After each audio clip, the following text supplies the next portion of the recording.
जय शिव शंभु। तो जो वीडियो सकाळे पड़ीला पोखरी विषय रे, पोखरी मु खोजी खोजी खोजी खोजी दिन 2टा बाजिलाणी आसिक पोखरी तटरे पहुँचली। तथापि वर्तमान कुहुड़ी छाड़ी नहीं। अवश्य मु सत कहूनी आपण मानक मिछ कहूँ। गाधेबा आज तो आ धंदा को जाई हबनी। सकाळु मु मने मने भाभी पोखरी पानीटा भारी उषुम थब, गाधे पड़ी आउ, किंतु दिन 2टा बाजिलाणी पानी पूरा काकर हो सारा।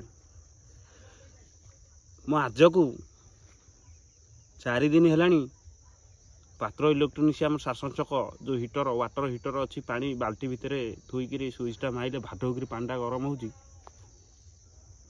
मो आज को 3 दिन है पोखरी तुठरे करेन्टा देकर वाटर हिटर गरम कर, किंतु पानी गरम हो पारनी। मु गाधेबी केंदी जानी पारनी। तो छाड़ से तो जहाँ मुझे आपको कहली सबू अक्षर अक्षर सत। मु मो जीवन में मिछ कहनी कि कहबिनी। आउ हसुना टे खाली मु हसबी एकुटिया।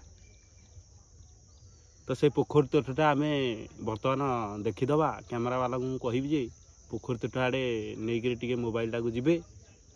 आ सकाळु से जो परिश्रम कर मत दिन 2टा जाके बुले बुले बुले बुले हुड़ा काउचिया ना 1.5 किलोमीटर मु चली। तो दयाक कैमेरा वाला को मु अनुरोध करुँची, जो आम एत कष्ट कर आसिक पहुँचले से दृश्यटा टी देखा। बर्तमान बुलेक पोखरी तुठ आड़े जातु।